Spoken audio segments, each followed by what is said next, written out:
E agora eu gostaria de discutir com você sobre hidratação, que é a quantidade de água. Que a água é o principal nutriente do corpo, é o mais abundante nutriente do corpo.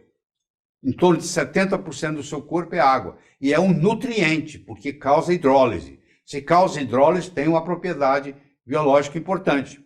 Então, é o principal, é o mais abundante nutriente do corpo, tá? É a água.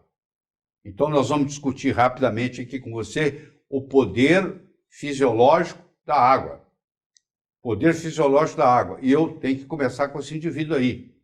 É o Abraham Gelidi. Esse indivíduo é um médico iraniano que formou na Escócia e que era o médico do Shah, do Irã. E quando o Shah foi morto, ele foi preso. E ele passou uma temporada politicamente. O crime dele é político. E ele passou uma temporada na cadeia. E ele era o único médico prisioneiro. E ele começou a tratar 3.000 prisioneiros, não tinha nada para tratar, ele tratava com água e sal. E ele começou a ver os resultados do tratamento de água e sal para os prisioneiros. A ponto de, quando ele cumpriu o mandato dele, que era acho que de 14 meses, ele pediu para ficar mais 4 meses preso, para terminar o trabalho científico. Ele escreveu 6 livros sobre água, ele se mudou para os Estados Unidos e ele passou o resto da vida divulgando o valor da água. Tá? O oxigênio é a respiração da vida. A água é o sangue da vida. A água é o sangue da vida. Então, o Batman Gelidi, que é o nome dele, Dr. Batman Gelidi, ele nasceu no Irã em 1933, estudou na Escócia e na Inglaterra. Em 1979 foi preso no Irã e por 31 meses, desculpe, não é 14, não, 31 meses, tratou mais de 3.000 prisioneiros com água e sal. Solicitou permanecer mais 4 meses na prisão, mudou-se para os Estados Unidos e é autor de 6 livros sobre terapia com água. Você devia ler pelo menos um. Você entra no Amazon.com, tem lá os 6 livros do Dr. Batman Gelidi sobre água. Porque você vai ver impressionante o que ele fazia só com água. Tá? Ele tem 4 pressupostos que ele diz que estão equivocados, que ele descobriu. Primeiro, boca seca é um indicador de desidratação. Ele disse, não é verdade. Tem muita gente desidratada que não tem boca seca. Se você esperar boca seca para beber água, você não vai beber água nunca. Tem muita gente desidratada que não sente sede. Com o passar dos anos, a gente vai diminuindo a sede. O idoso praticamente não tem sede, ele é um desidratado. Por isso que ele está todo enrugado. Ele tem que tomar água sem estar com sede. Não é sede que é o parâmetro. A água é apenas um solvente, é outra coisa equivocada. Não, a água é um nutriente, tem ação de hidrólise. Terceiro, a sensação de sede permanece igual durante a vida. Não é verdade. A partir dos 50 anos, praticamente você perde a sensação de sede. Você tem que tomar água mesmo estando sem sede. E outros fluidos podem substituir a água pura, como chá, como refrigerante, como suco. Não é verdade. Você tem que tomar água pura. Tá? Pelo menos 6 a 8 copos por dia. Tem gente que toma mais. O excesso vai sair na urina, não tem problema. Então, esses são 4 pressupostos equivocados sobre a água que o Dr. Batman Gelidi discutia. E ele explicou da água hexagonal, que faz toda a diferença. Hoje tem aparelhos que produzem esse tipo de água. Eu tenho isso na minha casa. São ionizadores, que vai fazer a água ionizada. Ou a mulher mostra as mudanças no rosto depois de 4 semanas, bebendo 3 litros de água por dia. Você está vendo essa mulher aí? Olha ela aqui, depois de 4 semanas, tomando 3 litros de água por dia. Eu vou fazer um close-up para você ver a diferença. Olha aí. Olha a diferença só com água. Só que ela tomou religiosamente por 4 meses 3 litros de água por dia. Olha a melhora que ela fez na pele. Não é só na pele, não. A pele reflete a melhora que ela tem na saúde. Olha as rugas que ela tinha debaixo dos olhos. Olha lá. Olha a olheira que ela tinha. Olha lá. Olha como é que desaparece. Isso aí não é Photoshop, não. Porque essa foto é da época dele. Ele escreveu esse livro tem quase 30 anos. Tá bom? Então é importante você dar valor. e não custa nada. Agora, a água tem suas características. Você não pode tomar água de torneira da sua cidade. Aí é complicado. Eu vou explicar direitinho como isso acontece.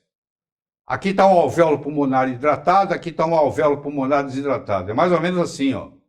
Com qual jeito você vai respirar mais fácil? Por exemplo, o paciente está com infecção pulmonar, tem que tomar muita água, porque tem que hidratar o alvéolo pulmonar. E não ficar igual passa. Tem que ficar igual a uva dali. Ó. É totalmente diferente. Totalmente diferente.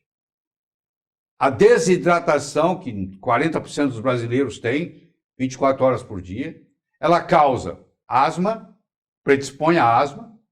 Um ataque asmático pode ser curado com água, ele curava lá na penitenciária. Ela faz alergias, uma alergia pode ser amenizada com 2 litros d'água. Ela causa pressão alta, a desidratação causa pressão alta.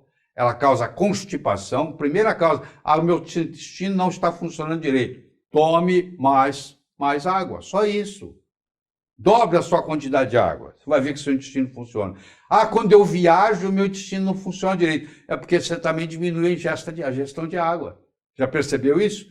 Em casa você tem uma rotina, você sabe a água que você toma. Quando você viaja, aquela rotina não existe. Aí você acaba tomando muito menos e com isso seu intestino para. Você tem constipação. Diabetes tipo 2, às vezes desencadeia uma descompensação com níveis altíssimos de glicemia por falta de água, por desidratação. E doença autoimune, piora muito com o processo. Isso aí são alguns casos só que eu estou fazendo para citar, mas tem muito mais do que isso, muito mais do que isso.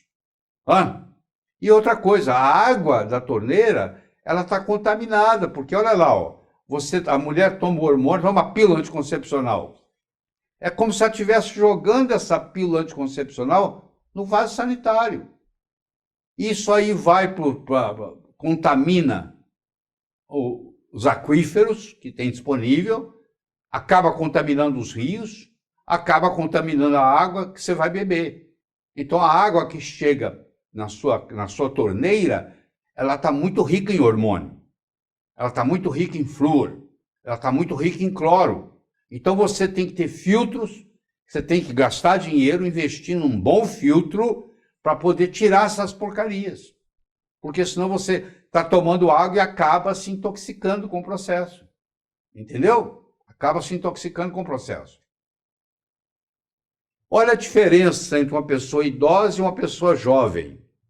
À medida que você envelhece, você vai se desidratando. Uma pessoa idosa tem muito menos água no corpo do que uma pessoa jovem. Do que um recém-nascido, por exemplo, que 82% do corpo dele é água. E a água, ela tem propriedades diferentes. Aí, por exemplo, a tensão da água, tensão superficial. A água potável, você tem que levar em consideração a pureza dela, se ela é pura ou não, se ela está contaminada com hormônios, com pílula anticoncepcional, se ela está contaminada com metal tóxico, se ela está contaminada com flúor, se ela está contaminada com cloro. Tem que levar em consideração o pH da água. O pH tem que ser no mínimo. O pH do sangue, que é 7,35, 7,45. Quando você toma uma água com pH menor que isso, você está correndo atrás do prejuízo. Ela tem que ter uma capacidade de redox, de redução ou oxidação. Ela tem que ter minerais para fazer a condutibilidade. E ela tem que ter, sobretudo, tensão superficial. Ela tem que ser uma água leve. Então, vocês estão vendo aqui o Emoto, Masaru Emoto, famoso, falecido. Ele aprendeu a fotografar a água na microscopia de campo escuro.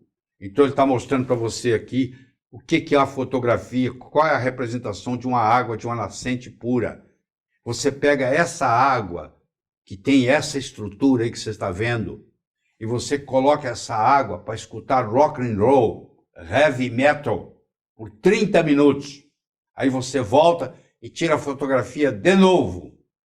E você vê que houve uma desestruturação. Sabe por que heavy metal e droga estão ligados? Porque o cérebro tem 70% do cérebro é água.